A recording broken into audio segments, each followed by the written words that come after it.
Whether you're just entering retirement or already drawing retirement income, the decisions you make today can impact your tax bill, your income stream, and your peace of mind for decades. Deceptively simple, but incredibly important, withdrawing from your retirement accounts takes as much forethought and planning as possible. Let's break it down into the key do's and don'ts that every retiree should know.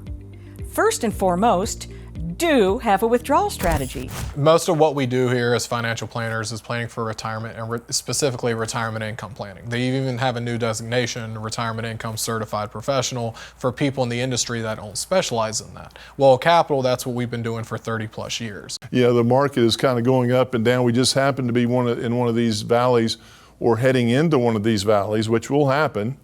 And maybe I'm going to start this income right then, or I want to start the income right then. That's called sequencing of returns. Was that a smart idea? Tax efficiency is a core part, if not one of the foundational parts of income planning.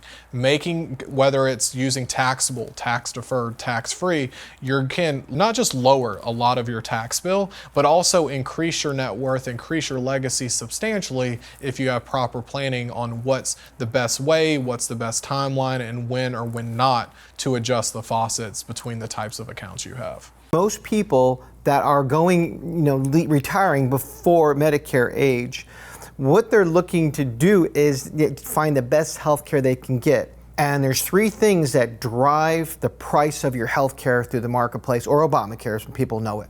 One of them, the biggest one, is your income. You could completely lose any kind of subsidy that you'd be paying a tremendous amount of money for your health care. It'd be like, say, $700 a month. But if we take that money out of a cash account and a Roth, reducing your tax liability, alrighty, then what happens is all of a sudden, now instead of having $80,000, $90,000 in income, you're looking at $40,000 to $50,000. Now your potential premium could be $100, $150. So having a real lifetime income plan design that will give you an allowance, so to speak, on your money every single year that you can outlive is very valuable, because when we get to retirement, we don't want to wake up one day and say we don't have any money left. Having a proper withdrawal strategy can extend the life of your portfolio and help you avoid surprise tax bills. Meanwhile, don't make the big mistake of overspending in early retirement. It's tempting to underestimate longevity. A lot of people forget compounding is a blessing and a curse. And then a lot of people also forget that compounding, most people talk about dollar cost averaging, which is money in over time, it grows and compounds and it becomes more money. Well, the same applies when you take money out.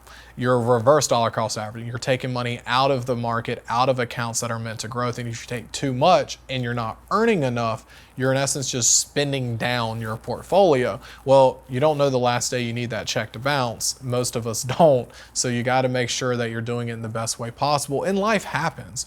Most financial planners, we plan for buffers, we plan for adjustments, but we also have to be counselors at heart to have those tough conversations if it makes sense to take as much out as someone may need. Proper tax awareness can add years to your savings and peace of mind. So it's important you not forget about penalties and RMDs, required minimum distributions. If we want to look at the three different accounts, a taxable brokerage account, a regular IRA, or Roth IRA, and the advantages and disadvantages of each. The first one is a retirement account. Anything that comes out of a retirement account is very simple. I put this money into this, say, 401k or 403b, 457 qualified retirement plan. I've been putting it in there for years and years and years. Guess what? I've not paid one penny tax on any of that money. So at some point, the tax man's going to come knocking. So in a situation like that, basically the government's like, you put this money back for the last 40 years. Now you are 72, you're fully retired, and guess what? We want to lay our hands on this money. Roth money, or tax-free, is where you pay the taxes now, don't get the write-off, but it grows and compounds tax-free. So all that growth and interest you earned, you take it out, it is not taxable in retirement. You're placing a bet, tax rates will be higher. And then there's taxable brokerage, which is a blessing and a curse on both sides, because you don't get to write off what's going into it, but then you also don't have the liquidity restrictions, contribution restrictions, and limitations that apply to pre-tax and post-tax. It's after-tax money invested, but anytime you buy or sell those investments, you have a capital gain or a capital loss if it's been at least a year old. If it's under a year old, people forget that that gain or loss is going to be income taxed, but you don't always get to write off the loss dollar for dollar. There are caps on how much you can write off. So it's a blessing and a curse kind of blending both of them, but it's a way to kind of play both sides for more liquidity prior to age 59 and a half. So the best of those three places to have your money is obviously the Roth option, but again, you have to pay the taxes to begin with, and a lot of people don't like doing that. Proper tax awareness can add years to your savings and peace of mind. So it's important you not forget about penalties and RMDs, required minimum distributions. Before age 59 and a half is before what most in our industry call the golden handcuffs. There's a 10% penalty on top of the tax bill. 59 and a half is where we can all access our retirement accounts, whether it's taxable, tax-free, or tax-deferred, without any IRS penalty. And also at that time is mostly where people target retiring, normally age 60 or older, because those handcuffs come off. Now, then people confuse that a lot with RMDs, which are forced distributions the IRS requires for you to start pulling from retirement accounts at an age 73, their stance is different. We've allowed you to put this money into this account until age 73 years old.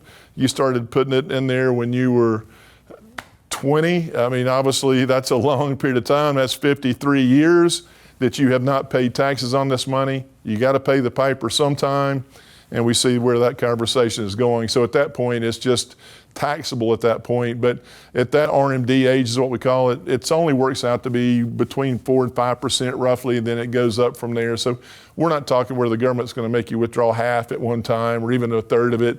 It's typically a smaller amount, somewhere around that 4 to 5% range, just as a ballpark. We encourage our clients to not just think about what you need now, but instead build a plan that evolves, a plan that takes care of you and yours while allowing flexible and fluid changes to stay in step with the market and your needs.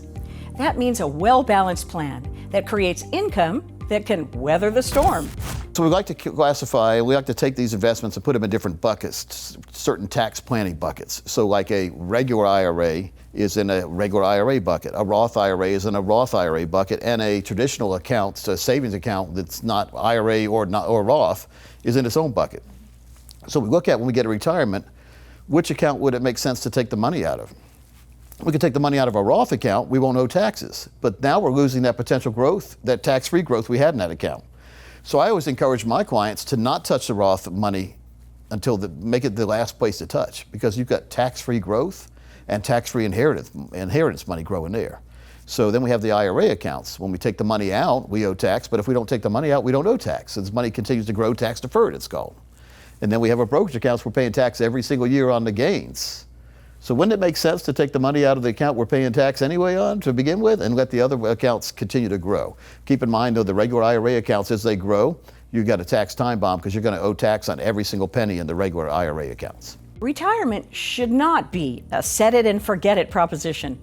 Laws change, markets move, and personal needs evolve. That's why you should partner with a team that can get you where you want to be in retirement. Coach Pete and the team at Capital Financial are ready to help plan for retirement and implement strategies to make your savings last. Take advantage of the no-cost, no-obligation financial review to understand the ins and outs of your retirement plan. A customized plan based on your wants and needs. Contact us today. Also, be sure to like this video and subscribe to this channel for more retirement help.